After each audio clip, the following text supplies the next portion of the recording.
Welcome guys SSC IQ YouTube channel. आज मैं profit and loss का क्लास नंबर 4 लेके आया हूँ। तीन क्लास मैंने ऑलरेडी पढ़ा दी हैं, उसमें कई क्वेश्चन बताए हैं, कई ट्रिक्स बताए हैं। जो बच्चे पहली बार इस वीडियो को देख रहे हैं वो पिछली वीडियो ज़रूर देखें और सारे क्वेश्चन को पढ़ें, सारे स्टेप को पढ़ें, सारे फार्मूला रीड करें, सारे मेथड रीड करें, जिससे आपको प्रॉफिट एंड लॉस में कोई भी क्वेश्चन में डाउट ना रह जाए। तो आइए स्टार्ट करते हैं। क्वेश्चन मैंने आपके बोर्ड पे लिख रखा है। 2 प्रकार की चाय का क्रय मूल्य, 2 प्रकार की चाय के क्रय मूल्य क्रमशः 180 रुपये प्रति केजी और 200 रुपये प्रति केजी है। इन्हें 5:3 के अनुपात में मिलाकर मिश्रण को 200 रुपये प्रति केजी की दर से बेचा जाता है। उसे कितना प्रतिशत लाभ होगा, यही क्वेश्चन है आपका। तो देखते हैं क्या है इसमें।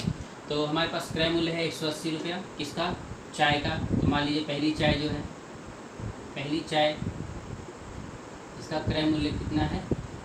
180 रुपया पर केजी। ठीक है। दूसरी का देखें तो यहाँ पर है 200 रुपये पर केजी। इन्हें 5:3 के अनुपात में मिलाकर मिश्रण को 210 रुपये प्रति केजी में बेचा जाता है। तो मिश्रण जो होगा, इन दोनों को मिलाने के बाद एक मिश्रण तैयार होगा। ठीक है। तो मिश्रण का जो रेट है वो क्या है? मिश्रण चाय ये बेचा जाता है तो विक्रय मूल्य, मिश्रण चाय विक्रय मूल्य यहाँ लिख दीजिए, क्योंकि बेचा जाता है इसलिए विक्रय मूल्य लिखिए 210 रुपये पर केजी। तो आपको निकालना है, पहली बात तो हमें पता होना चाहिए कि हमारा क्रय मूल्य कितना है। अगर लाभ निकालना है, यहाँ लाभ पूछ रहा है आपसे, लाभ को निकालने के लिए हमारे पास क्रय मूल्य और विक्रय मूल्य दोनों होने चाहिए। यहाँ पे तो डबल क्रय मूल्य दिया हुआ है, कैसे करोगे? डबल क्रय मूल्य है, कैसे करोगे? तो यहाँ पे एक चीज़ और भी दे रखी है, 5:3 के अनुपात में मिलाकर मिश्रण को 210 रुपये पर केजी की दर से बेचा जाता है। तो पहली बात तो हम पता करेंगे कि इसके अनुपात में मिलाने के बाद हमें टोटल कितना लागत लगी, हमने टोटल कितना खर्च किया, उसके बाद ही विक्रय मूल्य निकालेंगे, उसके बाद ही लाभ निकालेंगे। विक्रय मूल्य ऑलरेडी हमारे पास निकल जाएगा उसी से। अब देखते हैं, यहाँ 5:3 के अनुपात में मिलाया गया, इसका मतलब क्या हुआ? 5 किलो पहली वाली मिलाई होगी। ठीक है।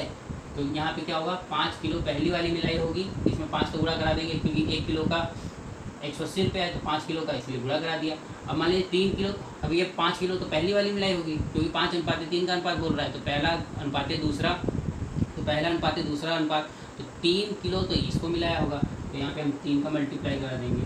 तो यहाँ पर क्रय मूल्य कितना हो जाएगा? 18,95, ये 900 रुपीज़ हो गया। ठीक। और ये कितना हो जाएगा? 600 रुपीज़ हो जाएगा। अब इनको टोटल कर लीजिए, ये हो गया 1500। तो आपका क्रय मूल्य कितना हुआ? 1500 रुपया हुआ। और अमाउंट कितना हुआ? टोटल कितना किलो बेचा? वो हो गया 538 किलो। ठीक है। तो जो अमाउंट हो गया वो चाय की कुल मात्रा कितनी हो गई? मैं लिख देता हूँ जिससे आगे आप भूल लेना। 8 केजी। अब 8 केजी इसमें इन्होंने खरीदा, 8 केजी बेचेंगे भी, सिंपल सी बात है। तो 8 केजी का क्या निकालेंगे? यहाँ पर विक्रय मूल्य। ठीक है। विक्रय मूल्य निकालेंगे 8 केजी का, तो 8 × 210 करेंगे तो यहाँ आ जाएगा 1680 रुपये। तो 1680 रुपये विक्रय मूल्य हो गया, 1500 रुपये क्रय मूल्य हो गया। आगे का तो फॉर्मूला आपको मैंने बता ही रखा है ऑलरेडी, आप लाभ परसेंट निकाल सकते हैं। तो लाभ परसेंट कैसे यहाँ पे निकालेंगे? लाभ परसेंट इक्वल टू लाभ बटे क्रय मूल्य इंटू 100। तो लाभ कितना होगा वो देख लीजिए। 1680 में से जब हम 1500 घटा देंगे, जब इस वैल्यू से इस वैल्यू घटाएंगे तो हमें लाभ मिल जाएगा। ठीक है। और बट्टे क्रय मूल्य करेंगे, मतलब 1500 क्रय मूल्य है हमारा, वो लिख देंगे। अब यहाँ 0000 कैंसिल आउट हो गया। 1680 में से 1500 घटा देंगे तो कितना बचेगा आपका? 180। 180 बटे 15 हो गया, ये काटोगे आप तो 12 जाएगा, 12% आंसर जाएगा आपका। तो ये था इसका पूरा मेथड। अब आपका इस पर होमवर्क भी दे दूँ मैं, अगर आपको समझ में नहीं आ रहा होगा तो कमेंट करके ज़रूर पूछेगी ये कैसे मैंने सॉल्व कर दिया। ठीक है। आपका होमवर्क देता हूँ, प्रैक्टिस करते रहो हमारे साथ, ऐसे ऐसे आपका बहुत सारा पोर्शन कवर हो जाएगा।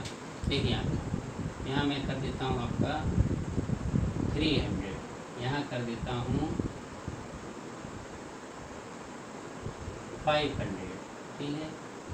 यहाँ कर देते हैं हम 400, यहाँ कर देते हैं हम रेशियो 3:2। ठीक है, अब ये क्वेश्चन बन गया आपका अलग, उसी तरह का क्वेश्चन है लेकिन आपके होमवर्क के लिए स्पेशल बनाया गया है, तो आपको इसे सॉल्व करना है। तो क्वेश्चन नंबर 2 देखिए, अगला क्वेश्चन, एक व्यक्ति अंकित मूल्य पर 12% की छूट देता है, वह अपनी वस्तुओं का मूल्य क्रय मूल्य से कितना अधिक अंकित करे ताकि उसे 10% का लाभ हो। यही क्वेश्चन है आपका। इस क्वेश्चन में आपको कैसे सॉल्व करना है, आप देखिए क्या क्या दिया है। पहले तो जो छूट है वो कितना दिया है, 12% का दिया है। लाभ की कितनी बात हो रही है, लाभ बराबर 10% दिया हुआ है। क्रय मूल्य का पता नहीं है, ठीक है। तो चूँकि यहाँ पे कोई अमाउंट दिया नहीं है, पर्टिकुलर अमाउंट, तो हम क्रय मूल्य 100 मान लेंगे, 100 रुपीज़, ठीक है। क्रय मूल्य क्या मान लेंगे, 100 रुपीज़ मान लेंगे। अब क्वेश्चन में बोल रहा है कितना अधिक अंकित करें, वस्तुओं का मूल्य क्रय मूल्य से कितना अधिक अंकित करें। तो माना X रुपये अधिक अंकित करें,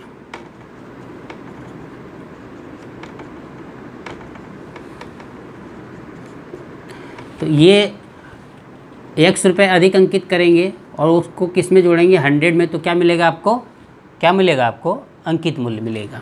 तो अंकित मूल्य आपको निकालने के लिए क्या करना है,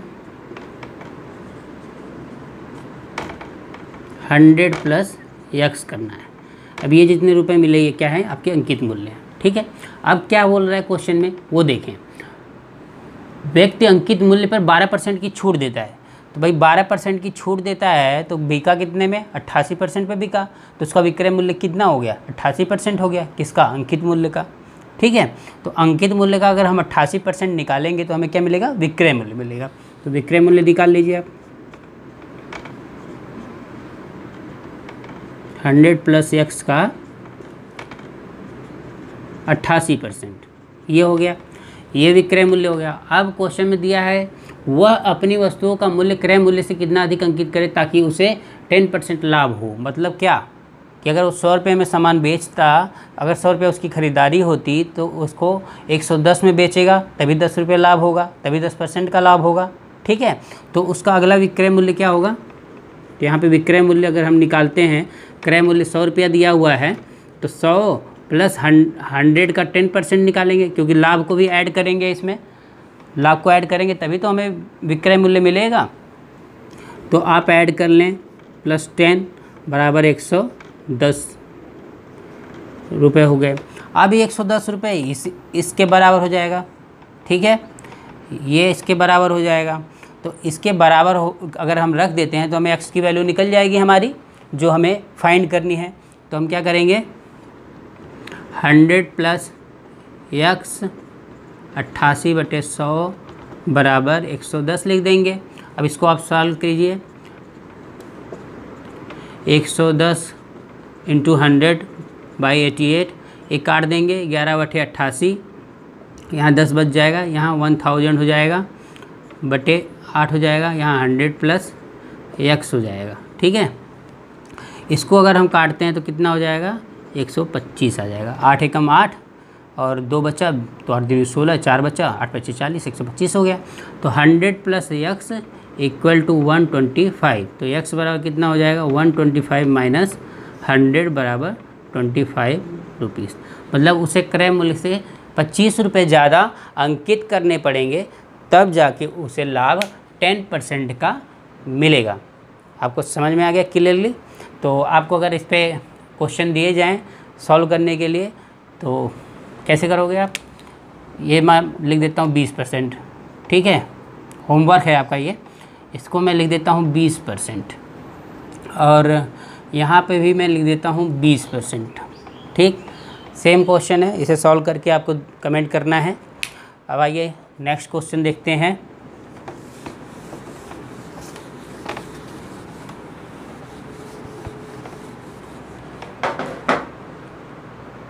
अगला क्वेश्चन देखिए, मैंने 5400 रुपये में 2 मेज़ें खरीदी, मैंने उनमें से एक को 5% हानि पर, ठीक है, तथा 7% लाभ पर बेचा। कुल सौदे में मुझे न लाभ हुआ न हानि हुई। मेज़ों का अलग अलग मूल्य बताइए। ठीक है। मेज़ का अलग अलग मूल्य बताइए। एक जैसे मैं हूँ, मैंने मेज़ खरीदी, कितनी मेज़ें खरीदी? 2 मेज़ें खरीदी, और एक को 5% हानि पे बेच दिया और दूसरे को 7% लाभ पर बेच दिया। इस सौदे में टोटल बेचने खरीदने या जो भी है, इसमें मेरे को कोई लाभ नहीं हुआ, ना ही कोई हानि हुई। तो मेज़ का अलग अलग मूल्य बताइए, मतलब मैंने कितने में खरीदी थी, ठीक है, मतलब कितने में बेची और मुझे लाभ हुआ ना हानि हुई, मेज़ों का अलग अलग मूल्य बताइए। तो अब हम अलग मूल्य निकालेंगे बेचने वाला, ठीक है। तो मान लीजिए, माना पहले मेज़ का मूल्य, पहले मेज़ का मूल्य x रुपये है, x मान लीजिए। तो जब ये 1x हो जाएगा और 5400 रुपये टोटल रुपए लगे हैं हमें, तो अगर हम इस x को इस 5400 में से घटाएंगे तो हमें दूसरे मेज़ का मूल्य मिल जाएगा। क्लियर आपको? तो दूसरे मेज़ का मूल्य क्या हो जाएगा? 5400 माइनस x, इतने रुपए हो जाएंगे, ठीक है भाई। 5400 रुपये में दोनों खरीदे थे, एक को मैंने बोला x से रुपये का ख़रीदा, तो दूसरा क्या हो जाएगा, उसको x को घटा देंगे उसमें से 5400 में से, तो हमें दूसरे का मूल्य मिल जाएगा। तो 5400 माइनस x रुपये हो गए। अब बोलता है क्वेश्चन में, मैंने उनमें से एक को 5% हानि पे बेचा है, ठीक है। तो मान लीजिए इसको 5% हानि पे बेचा होगा, x रुपये वाले को 5% हानि पर बेचा होगा, तो उसका जो बचा कितने में बेचा? 95% पे बेचा, ठीक है। तो उसका जो मेन मूल्य कितना हो जाएगा? 95%। जैसे मैं बोलता हूँ 100 रुपये है मेरे पास और मैं 5 रुपये मेरे को लॉस हो गया, तो आप बोलोगे 95 रुपीज़ आपके पास बचे हैं प्रेजेंट टाइम में, प्रेजेंट वैल्यू आपकी। तो उसी तरह से x का जो 5% हम हानि हो जाती है, तो हमारे पास कितना परसेंट बचा? 95%। तो 95% क्या हो गया? उसका मूल्य हो गया। तो आप निकाल लीजिए। तो पहले मेज़ का मूल्य, विक्रय मूल्य लिखिए, हानि हुआ ना, विक्रय मूल्य प्लस दूसरे मेज़ का विक्रय मूल्य। और ये चूँकि लाभ और हानि बिल्कुल जीरो है, तो इसका मतलब 5400 रुपये में ख़रीदा था, 5400 रुपये में बेच दिया, बिल्कुल 0 तो यहाँ पे हम इसके बराबर क्या लिखेंगे? 5400 रुपया। और अगर कोई लाभ या हानि होता तो उसके हिसाब से यहाँ पर ऐड कर देते और घटा देते। अगर हानि होती तो घटा देते या जोड़ देते, जैसा होता। लाभ रहता तो इसको घटा देते, और हानि रहती तो इसमें जोड़ के इसके बराबर बैलेंस कर देते। तो यहाँ पर तो लाभ ना हानि हुई है, मतलब 0 हुआ, तो यहाँ पे हमें प्लस माइनस क्या है? 0 ही रखना है, मतलब यहाँ कोई रोल नहीं है। तो पहले में इसका विक्रय मूल्य लिखिए, क्या होगा? 95x/100 हो जाएगा भाई। 95% ही बचा, तो 95x/100 हो जाएगा। प्लस बोलता है दूसरे मेज़ का विक्रय मूल्य, दूसरे मेज़ कितना है? 5400 माइनस x बटे 100 इंटू कितना हो जाएगा? 7% लाभ हुआ तो 107, ठीक है। 7 ऐड कर लेंगे, 107%, ये बराबर हो गया 5400 के। अब इसको हम सॉल्व करेंगे तो 95x plus 5400 into 107 minus 107x बराबर 5400 इंटू 100, ये हो जाएगा आपका। अब इसको इसमें से घटा दीजिए तो कितना आ जाएगा आपका? 12x। 12x बराबर क्या होगा? ये देख लीजिए, यहाँ पे 5400, ये -12 लिख देता हूँ मैं, डबल 54, और ये वाला यहाँ पे से उधर चला जाएगा तो पक्षांतर हो जाएगा। तो 5400 इंटू 107 कर दीजिए, ठीक है। अब इसको हम मल्टीप्लाई करा देंगे तो कितना आएगा?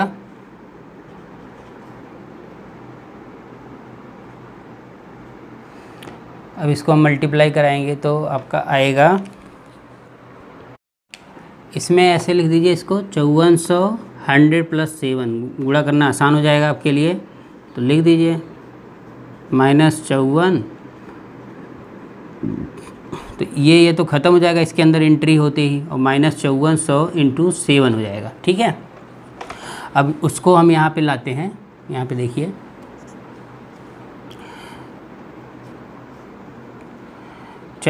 माइनस 12x बराबर क्या हो गया, माइनस वो 7 का मल्टीप्लाई करें 700 7 चौक 28 हासिल 2 7 पचे 35 2 37, ये हो गया। माइनस माइनस कैंसिल आउट हो गया, यहाँ बचा x 37 800 और ये क्या होगा, ये जो 12 है इससे डिवाइड हो जाएगा, 12 से ये डिवाइड हो जाएगा, 12 3 36, एक बचा 12 एकम 12 12 पचे 60, x बराबर आ गया 3150 रुपये।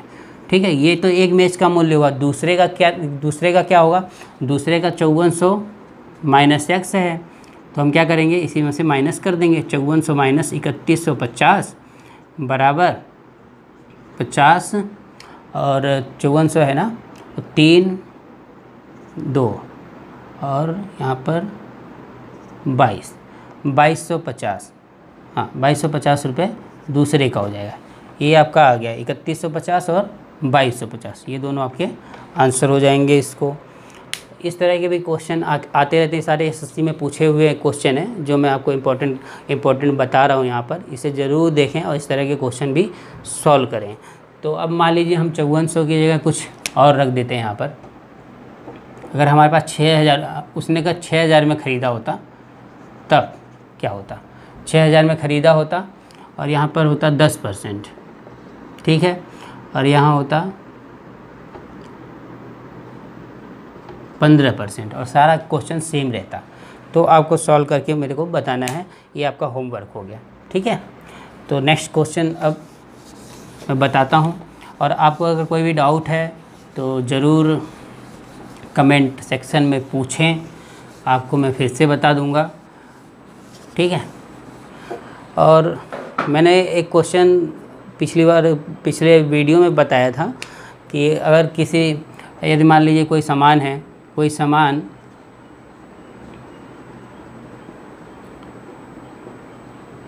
सामान बेचने पर 5% की हानि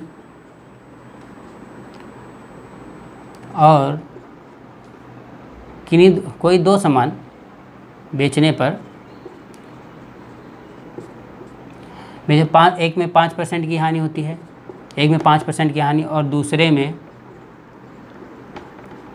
5% का लाभ होता है, तो लाभ हानि परसेंट बताइए। तो मैंने उसमें बताया था आपको क्लियरली कि इस केस में हमेशा हानि होती है, इस केस में जो है हमेशा आपको हानि होती है। अब हानि पूछ लेगा कितना % होती है, तो आपको उसके लिए बताना पड़ेगा। आपको क्या करना है, इसी 5 का स्क्वायर करना है और इसका 10 का स्क्वायर करना है। ठीक है, सॉरी 1 मिनट, फॉर्मूला में लिखता हूँ, लाभ या हानि होल स्क्वायर इतना % होगा। तो आप देख लीजिए यहाँ पे 5 है, तो 5/10 का होल स्क्वायर कर देंगे आप, तो 1/2 का होल स्क्वायर बराबर 1/4 हो गया, 0.25 आ जाएगा आपका। कितना हानि होगा इसको, 0.25% का हानि होगा। ठीक है, तो मैंने इसी को बताया था कि अगर आप दूसरे तरीके से कैसे लगाना चाहते हैं, तो ट्रिक वाला है, अगर आप दूसरे तरीके से कैसे लगाना चाहते हैं तो वो फार्मूला आपको बताया था, a + -a + -b + -ab/100। ठीक है, तो ये इससे भी ये सॉल्व हो जाएगा। लेकिन अगर दोनों सेम दिए हों तो आप इस ट्रिक का यूज करें। ठीक है, अगर दोनों सेम नहीं दिए होंगे तो आपको इस फार्मूले का यूज करना है। मान लो यहाँ 10% है, यहाँ 20% है, तो आपको ये फार्मूला लगाना है नीचे वाला। ठीक है, ये वाले फार्मूले पे नहीं आएगा, ये सेम के लिए है। जैसे हानि भी सेम हो, लाभ भी सेम हो, तब ये आएगा आपका। इसमें काफ़ी लोग कंफ्यूज थे, आपका डाउट यहाँ से क्लियर हो जाएगा। ठीक है,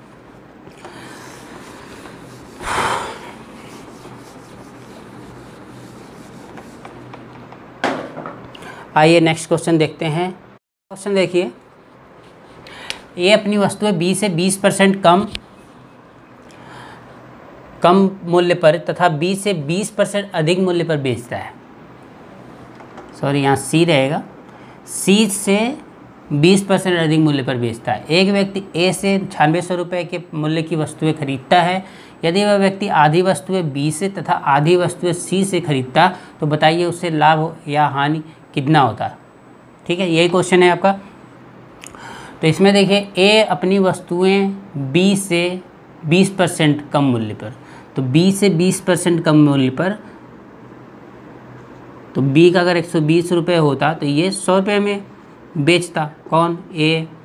ठीक है, और यहाँ पे बोल रहा है कि तथा सी से 20% अधिक मूल्य पर बेचता है, तो सी क्या होगा? 80 होगा। मतलब ये 80% होगा, ये 100% होगा, ये 120% होगा, ये आप कह सकते हैं। अब बोलता है एक व्यक्ति ए से 9600 रुपये के मूल्य की वस्तुएं खरीदता है, तो अगर ये 9600 है तो अब इसको बोल रहा है फिर यदि वह व्यक्ति आधी वस्तुएं बी से खरीदता, मतलब 4800 रुपये का सामान यहाँ से खरीदता, ठीक है, और 4800 रुपये का सामान यहाँ से खरीदता, तो उसे लाभ या हानि कितना होता। ए से मान लीजिए 9600 रुपये खरीदा, तो इससे जब खरीदेगा इन दोनों से तो क्या फ़ायदा होगा, क्या नुकसान होगा, वो निकालने के लिए आप क्या करेंगे, इसमें 4800 का 120% निकालिए और प्लस यहाँ पर इसका 4800 का 80% निकालिए, आपको पता चल जाएगा ये जो दोनों जोड़ने पे कितना आ रहा है। 9600 के अगर बराबर आ गया तो इसका मतलब लाभ हानि दोनों जीरो हुई, और इससे ज़्यादा जब आएगा तो इसका मतलब उसको हानि होगी। जितने रुपए ज़्यादा आएगा उसका वो हानि हो जाएगी, और इससे अगर कम आता है तो उसको लाभ होगा। तो आप देखते हैं क्या क्या है इसमें। 4800 इंटू प्लस, तो ये 2 जीरो से 2 जीरो कैंसिल आउट हो गया, 12 का गुणा करा देंगे, 12/96, 9 बचा, 12 चौक 48, 48 और 9 57 हो गया, ये 5760 हो गया, प्लस यहाँ पर देख लीजिए यहाँ भी 2 जीरो कैंसिल आउट हो जाएगा, 8 से मल्टीप्लाई करा दीजिए, 8 8 64, 6 बचा, 8 चौक 32, 6 38, 3840 हो गया। इन दोनों को जोड़िए तो 0 0 8 7 15 1 16 80 1 5 3 8 1 9600 ही आ रहा है। मतलब ये जितना है उतना ही ये भी आ रहा है। तो दोनों से ख़रीदने के बाद उसे कोई नुकसान नहीं होगा, दोनों का प्राइस सेम पड़ेगा। यही क्वेश्चन था। तो इस तरह से ये हमारा पूरा का पूरा सेशन प्रॉफिट एंड लॉस का ख़त्म होता है। आपके कोई भी डाउट्स या कोई भी क्वेश्चन होंगे आगे, वो आप मुझसे पूछ सकते हैं कमेंट करके। ये लास्ट था, इसके बाद हम कुछ न्यू चैप्टर्स पढ़ेंगे, और मैं ट्राई करता हूँ कि आपको अच्छा सा अच्छा कोई अच्छा चैप्टर बताऊँ। तो हम त्रिकोणमिति की तरफ चलते हैं, इसके बाद लाभ तथा हानि के बाद त्रिकोणमिति स्टार्ट कर सकते हैं हम। और त्रिकोणमिति में काफ़ी बच्चों को प्रॉब्लम भी होती है, उनको बेसिक्स क्लियर नहीं है, तो मैं यहाँ पे बेसिक वगैरह सारा कुछ बताऊँगा त्रिकोणमिति के बारे में, ट्रिग्नोमेट्री के बारे में। और आज ये प्रॉफिट एंड लॉस यहीं पे फिनिश करते हैं। और जो लोग भी इस वीडियो को पहली बार देख रहे हैं वो पुरानी सारी क्लासेस देख लें, और जो भी अगर आपके भी न्यू स्टूडेंट के लिए भी जो भी डाउट्स होंगे वो भी आप कमेंट करके पूछ सकते हैं। ये नहीं कि क्लास ख़त्म हो गई अब कैसे पूछें, ऐसा कुछ नहीं है। आप अपने कमेंट करते रहें, क्वेश्चन पूछते रहें, और ये कंटिन्यू चलता रहेगा। तो न्यू स्टूडेंट्स आप लोग चैनल सब्सक्राइब कर लें, वीडियो को शेयर कर दें, लाइक करें, कमेंट करें, फीडबैक दें, जिससे हमारा मोटिवेशन आगे बढ़ता रहे और हम आपके लिए इसी तरह से न्यू वीडियो लाते रहें। तो धन्यवाद, thank you, take care, bye bye.